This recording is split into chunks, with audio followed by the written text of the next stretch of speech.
Hello! Another September the 1st is coming, and again I feel like experimenting with floral compositions made of natural materials. We live by the Dnieper River, and I've used the so-called bulrush for my works. I believe each of you can make use of the local plants growing in your area.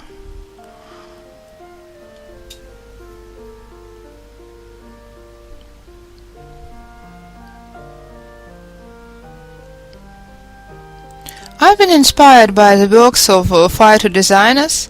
I will share the link beneath the video. It is the way their leaves look. Their characteristic feature is their tendency to roll up quickly. They were only picked yesterday, and though I've kept them in a plastic pack, they start rolling anyway. That's why I moisten them before working with, if I notice they start drying.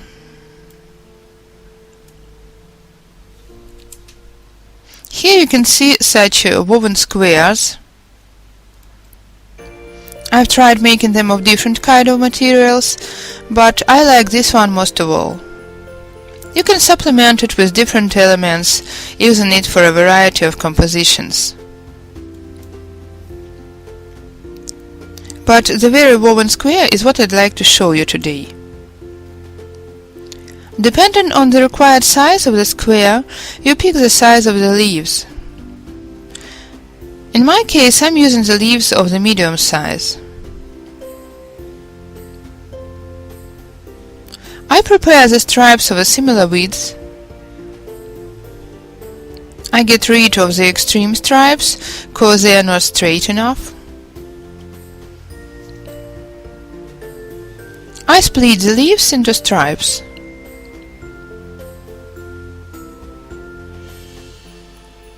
For one woven square like this, I use from 8 to 10 stripes.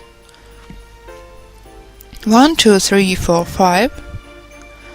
I try my best to arrange them alternating sharp and blunt ends.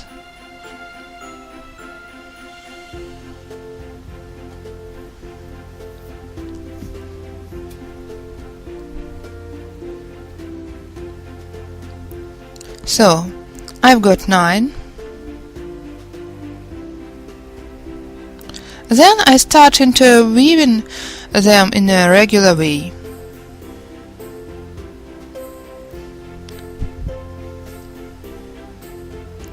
I insert the first vertical stripe.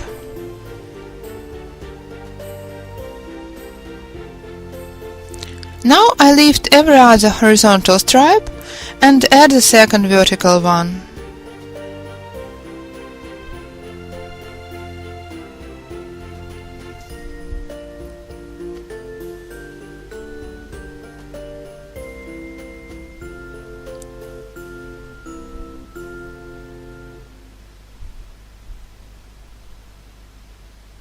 Got it. Check. The further process is going to be easier. The first two rows are the most challenging. Continue lifting the horizontal stripes checkerwise.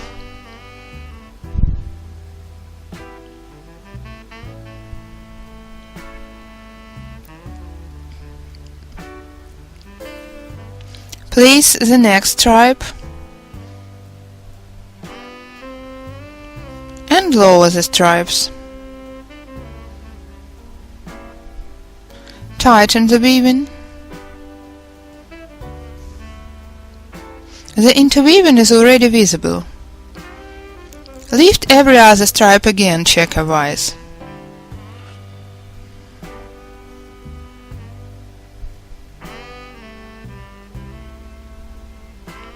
Alternate sharp and blunt ends of the vertical stripes in the same very way.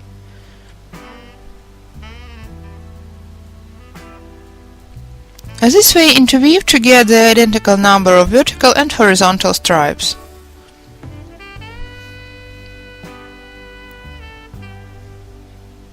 I've got such a square. Now I have to lift the stripes. First of all, I have to raise the ones which are beneath the extreme horizontal stripe.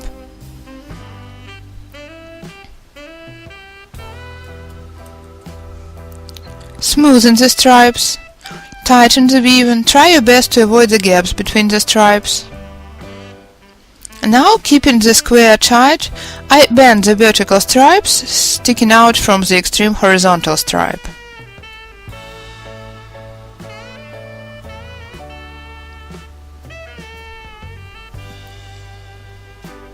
This way. 1, 2, turn the item, tighten the stripe again, and again raise first of all the lower stripes, fastening the square this way. In case I raised all the stripes at the same time, they would slide apart. By raising only the lower ones, I get them fastened in place instead. Reach the next point, smoothen the extreme stripe and collect the stripe into a bunch. Repeat all the same actions for this side. Well, there's nothing difficult about it. After you collect all the lower stripes together, the square will be fastened thoroughly.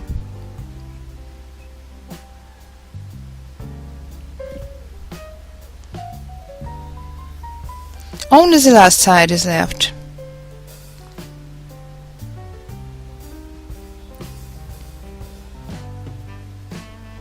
Take a look, please. I've already got a square if you look from that side. When making my first compositions, I used to collect the upper stripes in the same very way.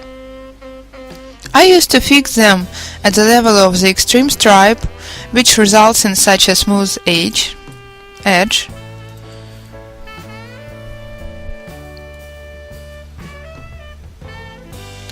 Then I decided to experiment and make squares like this. Take a look, please. What did I do? I only collected the lower stripes, leaving the upper ones the way they are. After which I've trimmed the sticking tails carefully slantwise. As a result, I've got such hairy squares, which look rather nice as a part of composition too. As for this very square, I'm going to make it smooth.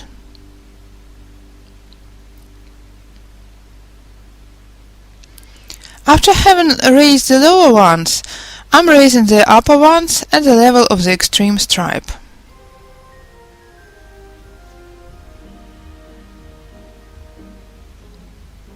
As you can see, I've got two smooth edges already. Bend the stripes along the remaining two sides as well. I've got such a woven square. Bend all the tails carefully and tie them together with a piece of thread.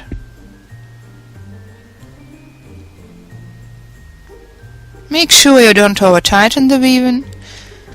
It is a temporary measure. Afterwards I'm going to fix the tails more thoroughly with a painter's tape. So, as a result, I've got such an element of a floral composition with smooth edges. You can decorate it further. I personally like it combined with flowers. Let me show you the way I finish this element.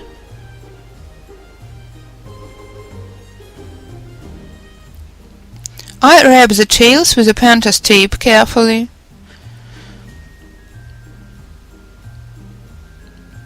After which it can be used in a composition. I'd like to note that I've tried leaving it the way it is or varnishing it in the natural form. However, the color fades with time, the stripes roll up, so unfortunately I cannot keep them as fresh as I'd like to.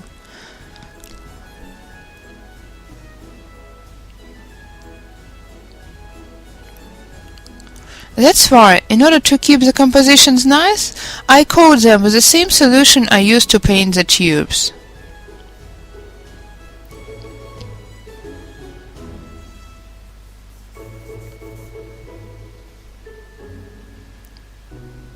These elements have been painted dark green. As for these roses, I've added some yellow paint and got light green color. Here I've got turquoise mixture. I've painted the elements twice, dipped into the solution once, let extra paint flow down a bit and dry. The next day I dip it into the solution for the second time. This composition has been painted dark green and then varnished. As for this one, they haven't been varnished.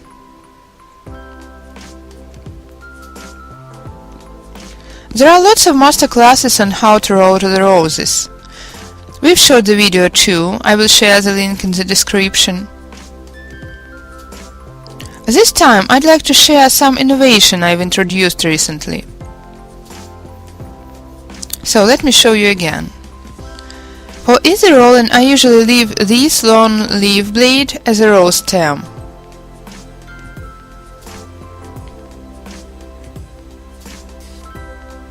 And start shaping a rose. We've used to make similar ones of paper. This kind of flower weaving is rather widespread. However, my roses often used to fall apart when the leaves get dry.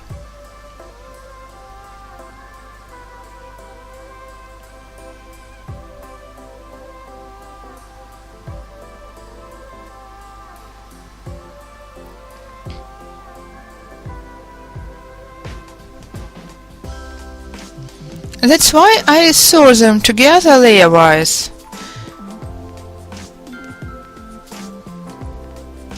Make a curl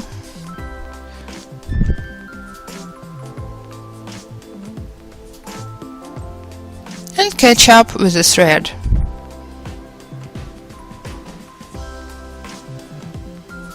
I try my best to stitch the petals to the stem to keep them from sliding apart. Sometimes I stitch the layers to each other too.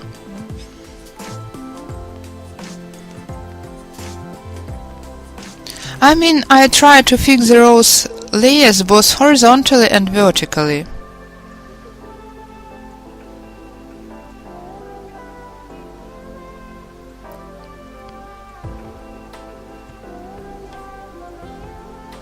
It doesn't take much time and keep the roses shaped after drying and getting painted.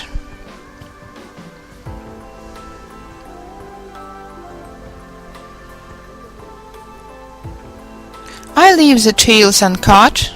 I can get rid of them any moment afterwards.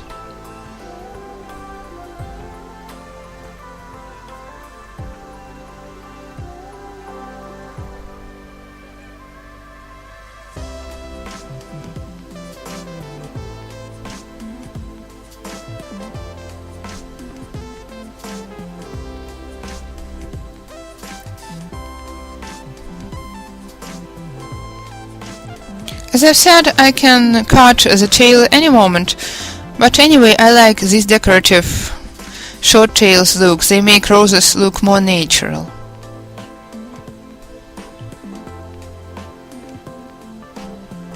You can paint the roses either with the help of a brush or by dipping them into paint, any way you like.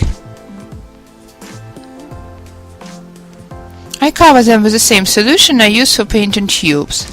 I will share the link to the video describing the painting solution.